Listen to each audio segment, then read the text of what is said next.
Keir Starmer has hit an illegal migrant milestone already. 5,000 illegal immigrants have come across the Channel since he became Prime Minister.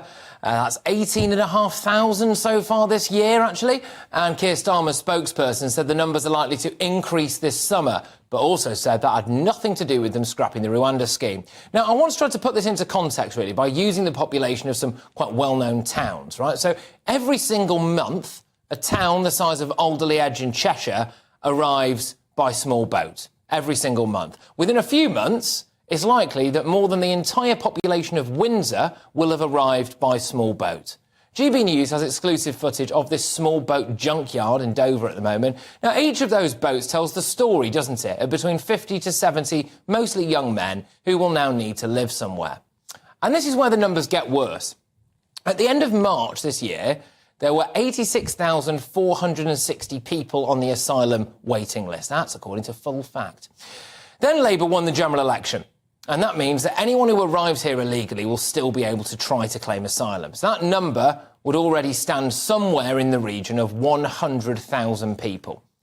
Given that we hardly seem able to deport anybody, that means that the population, roughly the size of Oxford, could be claiming asylum in Britain by the end of the year.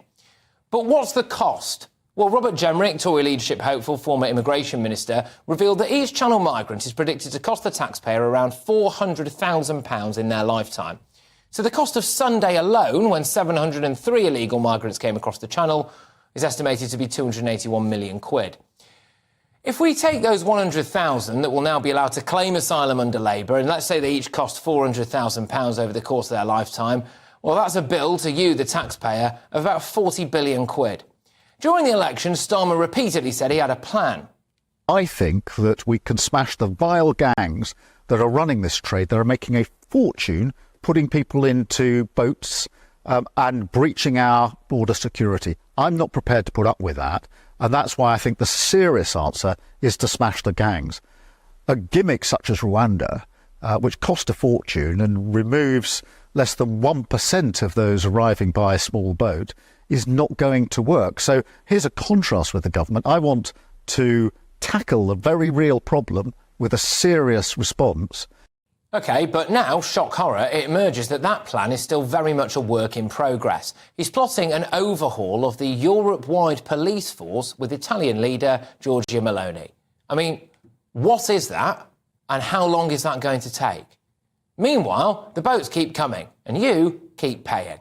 Let's get the thoughts of my panel tonight. I am joined by columnist and broadcaster Esther Cracker. I've also got political commentator Jonathan Les and political consultant Suzanne Evans. Suzanne, I'll start with you on this, actually. So, look, I mean, this is... I mean, the sheer cost and the scale of this now is absolutely ridiculous. Well, it always has been. I mean, since this migration in small boats started, there have been like 133,000 people have arrived now. I mean, what are we going to do with all these people? Where are we going to house them? How are we going to pay for it all? This is just far too much for the British people to be expected to shoulder this horrendous burden.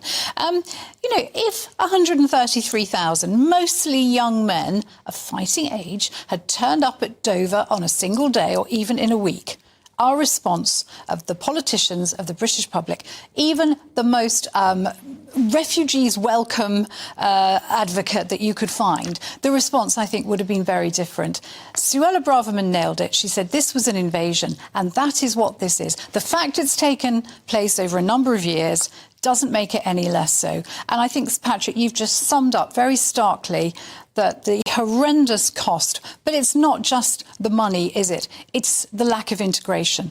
It's the housing that these people are going to be taking off other people. It's the hotels that are basically have to set up a whole new business caring for refugees and asylum seekers as opposed to actually doing their job catering for tourists. Well, it's changing. It's not just about the money. It's changing the whole face of Britain. Jonathan, now emerges that, you know, the grand plan here involves doing something with Giorgia Meloni to try to completely overhaul the European police force and make them take it more seriously. Obviously, we're not even in the EU anymore. I mean, this isn't a plan, is it?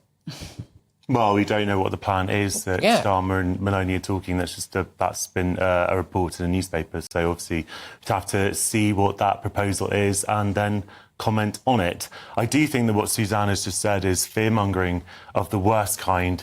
I don't know what relevance it is if someone's a fighting age. I'm a fighting age. You're a fighting age. No because it's very obvious what the invasion. Look, is horrible refugee rhetoric. columns before 2018 were almost exclusively women and children. Always, that was the way it was, because the men in these countries that were war-torn, that were troubled, that were desperate, they put their women and children first. We have a totally different situation now. These people are economic migrants. Each one of them has paid between £8,000 and £15,000 per head to get across in those boats. Suzanne, don't try and tell me these are Suzanne, legitimate refugees. They're quite clearly not. They're criminals. I'm sorry. I don't know why you think that you're a bigger expert than the people who are actually assessing these claims, who are paid to do this work. Well, there's a backlog. They're not assessing them, are they? The reason there's a backlog is that the previous Conservative government deliberately made a backlog, which actually explains your figure, which I don't know if that's true, that figure that Robert Jenrick said. But the reason, if it is true, is because his government deliberately stopped processing those claims, and so effectively putting people in indefinite detention. If you had a system where people could come here, through safe and legal means, I should say, because everyone wants to stop the boats, including people who are getting on them, then you could actually process those claims, and then you could swiftly deal with people either way. So one of the things that I think is what stopped even more public outcry than we've seen is the fact that it's drip, drip, drip. But when you put it into the context of, Jenny, a town the size of Keswick arriving in the best part every single 10 days, or Alderley Edge in Cheshire, places like that, somewhere the size of Oxford, every single year, just on people who arrive on small boats, right? So that's before we've got legal immigration, before we've got people who are arriving in other forms as well. I mean, where the heck are these people going to live? Well, they get funneled into the underbelly of British society. Most of them happen to know people here, so it makes it a lot easier. I mean, I think just to contextualise it, because we're talking about fighting age men and we don't seem to see the problem with it. Actually, it has impacts on integration. So the reason why we had a sort of a women and children's policy is because it's a lot easier to integrate women and children, particularly from war-torn countries, than it is to integrate young men who may or may not have even played a role in the violence in the countries that they're fleeing from anyway. So that's just the reality of it. But also, let's put this into context. Do you think Saudi Arabia would tolerate 100,000 mostly fighting age men arriving in a giant boat onto its shores and having access to healthcare, hotels? I mean, I was in Paddington Station not too long ago and I saw at least 10 homeless people lined up on the platform. And I just thought, this is horrible. I don't see why we can be able to give housing to people that come across on small boats, but these people are lying on train platforms in this country, in the country's capital. On the sort of plan that he has with Maloney, the biggest issue that I see happening is the fact that there's still no deterrent element.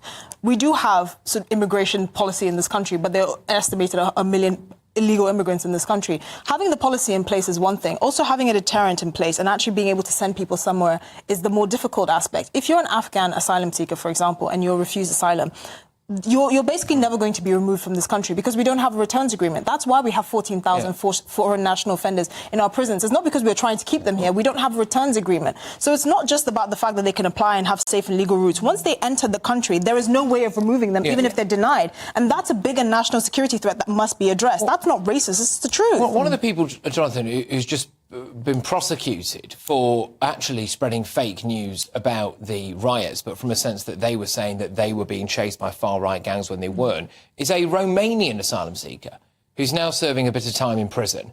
I mean, are we taking asylum seekers from Romania now as well? What's all that about? I mean, this got to stop, hasn't it? I don't know the details of that, but I would find it very strange that a Romanian would be claiming asylum when Romanians are allowed to come here legally anyway. And until 2 years ago, Romania was a full member of the EU, so you'd have free movement anyway. But if you're a Romanian gypsy, I mean, we don't know the details of this case. I can't comment on cases I don't know anything about. But I get that, but it goes a long way to explaining the absolute madness of this, doesn't it? Basically, the world can come to Britain, and you're not going to get sent anywhere, and it's the British taxpayer, isn't it? No, Patrick. Look, asylum is an internationally recognised human right. If you want to have a conversation about economic migration, I'd be very happy to have that conversation because I think economic migration is a good thing. But even if you're just talking about asylum, claiming asylum is not illegal. What we need to have is a system whereby people can come to the UK to claim asylum and have those claims processed swiftly and effectively, whether that's by having processing centres in France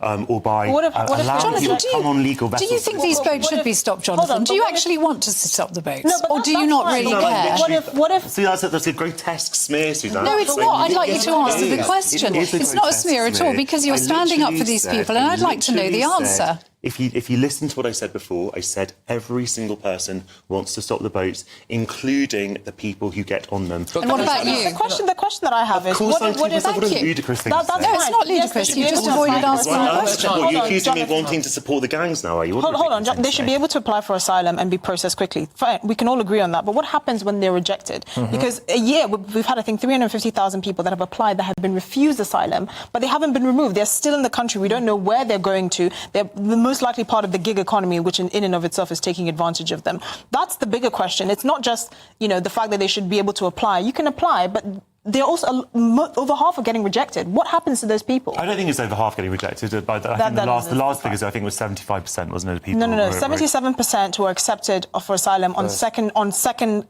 try. After they went through a different application process. But the point is, you have 350,000 people on average that are rejected, that are still in the UK. The question for the Prime Minister is, these people that are undocumented, that have been rejected and refused to stay... Because usually they're appealing, there's a whole legal system, isn't there? The lawyers are making an absolute fortune out of this by constantly appealing cases, and in some cases taking it all the... It is, absolutely. People refused to live in the UK. Just in terms of numbers here, Jonathan, right, final point to you on this. So at this current rate, the way it is going, right, every single town in Britain at some point is going to have to take a chunk of people every single year, all right? And I dare say that quite a few of the people who might have just come across on boats, well, actually, they really want to live in big cities, don't they, if they want to come here? They probably don't want to live in places like Keswick or Alderley Edge that I just mentioned there as well. So do you acknowledge that at this current rate, every single town in Britain, possibly every single village, is going to end up having to take some of these people? No, but you make it sound as though there are millions and millions of people arriving. The numbers of irregular migrants who are coming on small boats is a small fraction of the number of legal migrants who are coming here every year. And that's obviously at an all-time high after the previous government's policies. So where are they going to live then? But the question that you ask about that is the same question that you would ask about migrants in general. And obviously no one's denying that there are challenges from migration. I happen to think that it's outweighed by the benefits. But of course there are challenges. But it doesn't apply. It doesn't apply because right now, as it currently stands, we did an exclusive on this earlier in the week. We are currently importing both sides of the Sudanese civil war. People from the north and the south are fighting each other in Calais and getting on boats and coming here. And people in a small rural town in England would have more concerns about someone from there moving into their village as opposed to someone who's gone through the legal route to claim... And is probably working and making an income and not taking benefits. I tell you one thing, that actually Sudan is a classic example of a country where there should be a legal visa scheme for refugees in the same way that we had for Ukraine and Syria and Afghanistan, because there is a civil war happening, and when you have civil wars happening, people flee. Right. And the UK has an international responsibility. Just on that point, we do have a legal refugee scheme for Afghanistan, and yet the number of people that were coming on the small boats, the highest, do you know the population of the nationality of the highest number? Afghanistan, even though we have a legal route for them to enter. Anyone has entered through that scheme. Over 20,000 entered in the last 2 years alone through that legal scheme. The point is, this idea that having this legal safe route is going to somehow dissuade people from taking the illegal route when they can still come illegally and have hotels, access to hotels, NHS and all of that is a fallacy. It's not true. How many Ukrainians have come on small boats? But there haven't been Ukrainians coming on small boats because many of them actually want to go back. The men are fighting for their country. Actually, many of them have want to go back and have gone back. That's the difference. Right. Many in Hong Kong as well. It's the same thing. So it's apples and oranges here. Right. The idea that if you've had a legal scheme from war-torn countries is going to dissuade people from coming here illegally is completely not true. All right, look, we'll put a pin in that one for now. But thank you very much. Lively start, everybody.